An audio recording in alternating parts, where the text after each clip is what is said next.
Tajuk pada hari ini daripada bab 11 yaitu baptisan air. Yesus memerintahkan semua orang yang percaya kepadanya untuk dibaptiskan dalam air. Matius pasal 28 ayat 18 berkata, Yesus datang dan berkata kepada mereka, segala kekuasaan telah diserahkan kepadaku, baik di surga maupun di bumi. Oleh itu pergilah, jadikanlah semua bangsa muridku, baptislah mereka dengan nama Bapa, Anak, dan Roh Kudus. Ajarlah mereka supaya taat akan segala perkara yang telah ku perintahkan kepadamu. Aku akan sentiasa bersamamu hingga ke akhir zaman. Dibaptiskan bermaksud ditenggelamkan dalam air seluruhnya.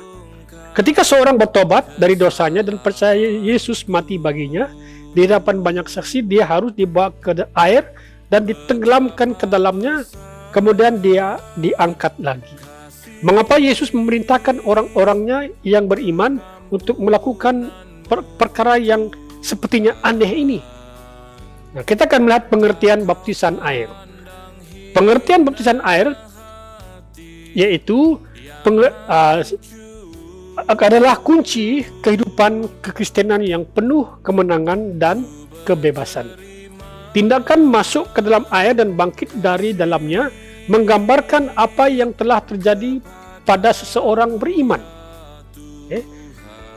Bahagian B kita akan melihat 4 langkah pekerjaan Kristus yang digambarkan dalam kita. Yang pertama, dia mati, saya mati di dalam dia. Dia mati, saya mati di dalam dia. Roma pasal 6 ayat 6 berkata, karena kita tahu bahwa diri kita yang dahulu telah disalib bersama dengan dia, supaya tubuh dosa itu dapat dihapuskan, dan kita tidak lagi diperhamba oleh dosa.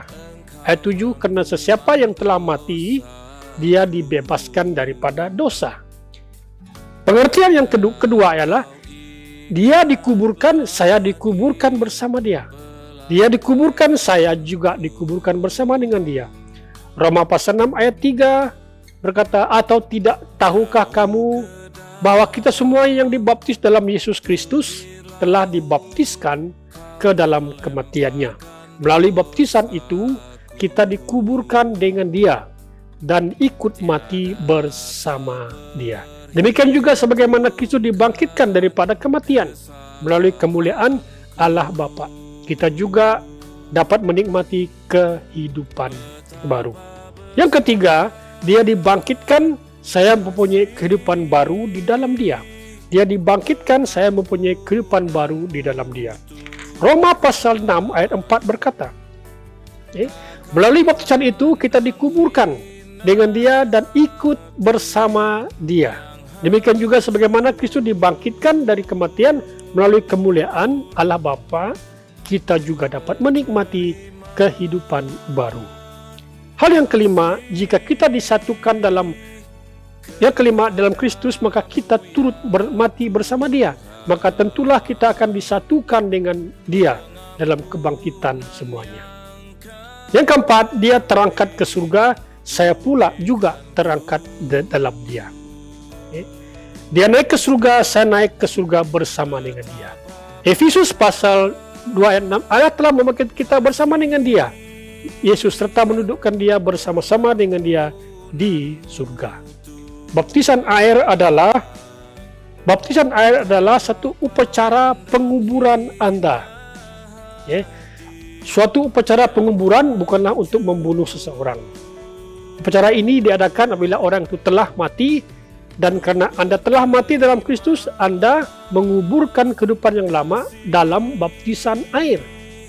Yang kedua, kebangkitan Anda untuk suatu kehidupan yang baru. Anda bangkit dari air, memperagakan dan menyatakan bahwa Anda adalah ciptaan baru di dalam Kristus.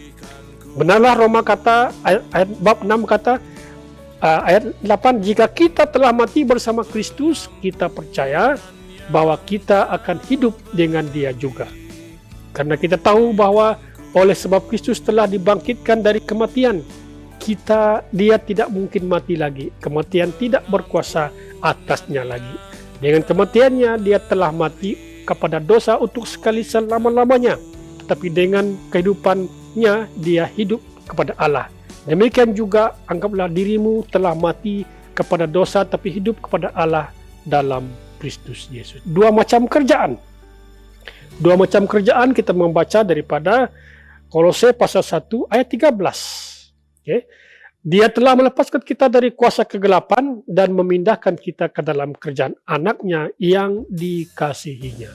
Setiap orang yang dilahirkan ke dalam dunia ini dilahirkan ke dalam kerajaan kegelapan sebagai budak setan.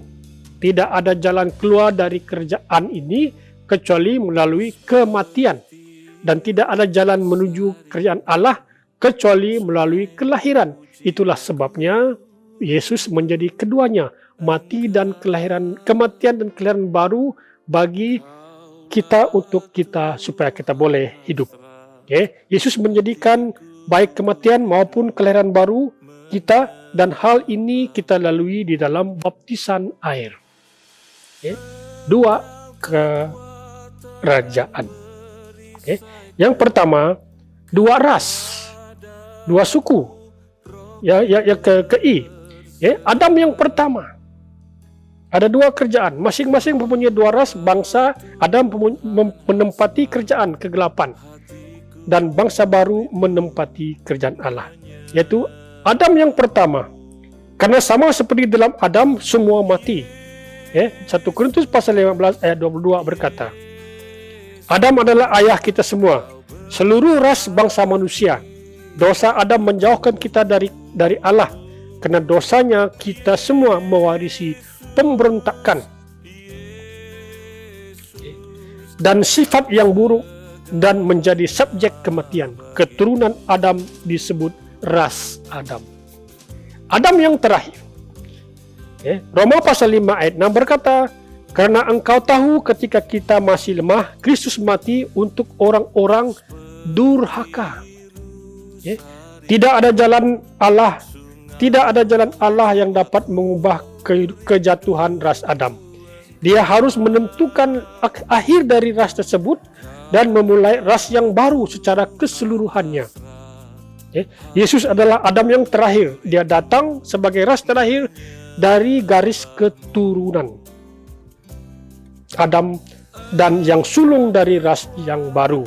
Saat dia tergantung di kayu salib, Yesus adalah Adam yang terakhir, keturunan terakhir dari ras Adam.